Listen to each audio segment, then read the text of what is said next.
यमराज से पूछा, प्रभु हम देखते हैं कि कलयुग में लोग या पृथ्वी लोग परलोक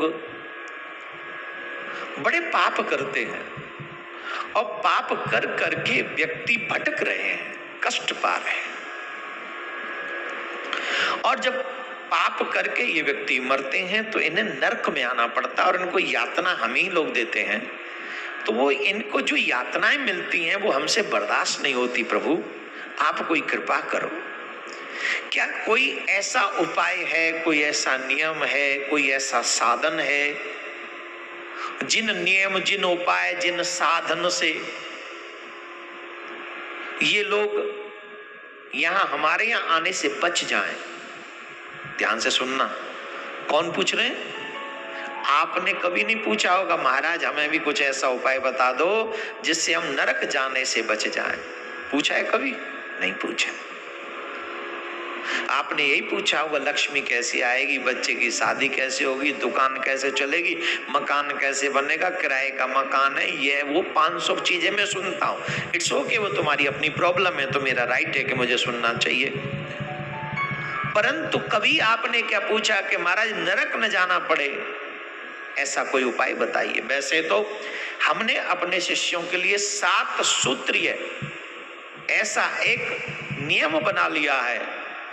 जो लोग हमारे शिष्य हैं अगर उन 7 सूत्रों का पालन करेंगे, लेकिन ये मिलेगा उन्हीं को जो हमारे शिष्य हैं, और किसी को नहीं मिल सकता। थोड़ी संप्रदाय की अपनी चीजें हैं इसलिए। अब सुनिए, यमराज के दूत ये कह रहे हैं कि महाराज कुछ तो ऐसा उपाय बताइए जिसकी वजह से ये जो बुरे कर्म करने वाले लोग हैं ये नरक में आने से बच जाएं। यमराज ने कहा ऐसी विशेष 3 रात्रि हैं, इन 3 रात्रियों में अगर व्यक्ति चाहे तो कितना भी पापी क्यों ना हो वो नरक आने से बच सकता है। बोले महाराज वो 3 रात्रि कौन सी हैं? बोले कि वो 3 रात्रि हैं धनतेरस, नरक चतुर्दशी, और नरक जो है मेरी जीव को थोड़ा सा घुमा देता है। ये जो नरक, नाम ही नरक चतुर्दशी है इसका, है ना। नरक चतुर्दशी और दीपावली, ये जो कार्तिक मास की काली रात्रि है इसे अमावस कहते हैं। अमावस ही है, हाँ, घोर काली रात्रि है ये, इसे काली रात्रि भी कहते हैं।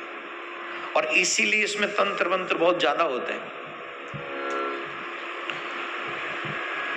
तो ये जो अमावस की, कार्तिक मास की अमावस की जो रात्रि है, ये रात्रि बहुत निपुण है। 3 रात्रियों में अगर जीव चाह ले तो नरक जाने से बच सकता है। बोले महाराज कोई उपाय बताओ।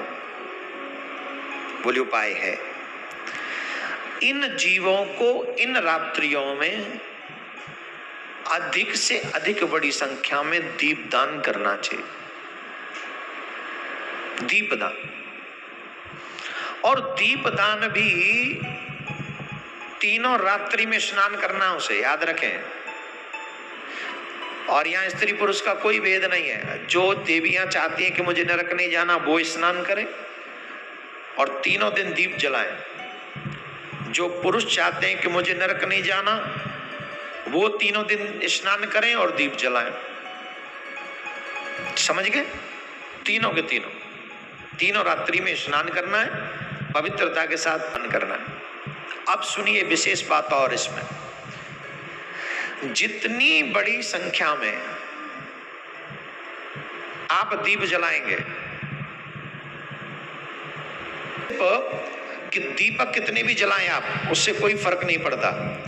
दीपक आप कितने भी जला लीजिए, लेकिन दीपक जलाने के बाद में जो आपको विशेष कार्य करना है वो ये करना है कि आपको एक बार ये श्लोक अवश्य बोलना है। मैं धीरे धीरे बोलूंगा, आप चाहे लिख लें। और अगर अभी न लिख सकें तो इसी YouTube चैनल पर आप देखेंगे, टाइम देखेंगे आप, और इसी इसी टाइम पे आप बार बार घुमा कर देख लेंगे। 4:20 जहां टाइम आ रहा हो वहां आप इसको सुन लेंगे। श्लोक मैं धीरे धीरे बोलूंगा जिससे आप आराम से लिख सकें। दंडाभ्याम कालेन च मया सह त्रयोदश्यां दीपदानात् सूर्यजः प्रियतामिति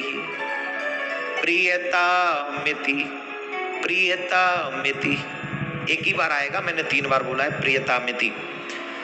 फिर बोल रहा हूं एक बार, मृत्युना पाशदंडाभ्याम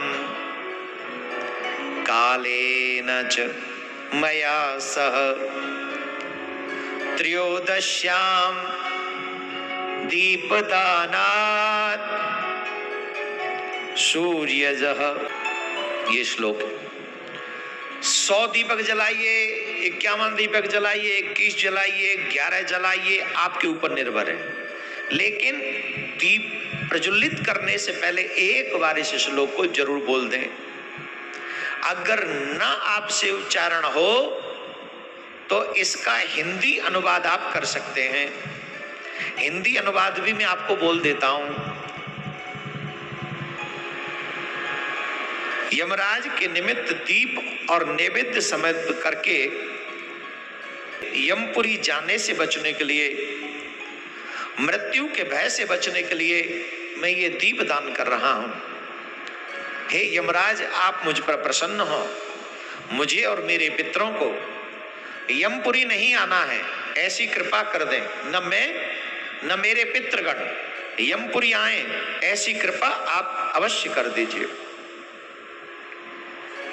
इस भाव के साथ आप इन दीपों को जलाएंगे। एक विशेष बात का ध्यान रखें, इसमें बहुत बड़ी बात है। जहां नियम तो ये कि स्नान करने के बाद दीपक घर के द्वार के पास जले, फ्रंट द्वार पे, वहां दीपक जलना चाहिए। और एक और लाभ ये होता है, एक और भाव यहां पर आता है कि दीपक जितनी ऊंचाई पे जलेगा, क्योंकि ये जो एक दीपक इनमें से हमें पितरों के लिए और यमराज के लिए जलाना है। किसके लिए? पितरों के लिए। और जिस दक्षिण दिशा की तरफ दीपक का मुख है, जितनी हाइट पे होगा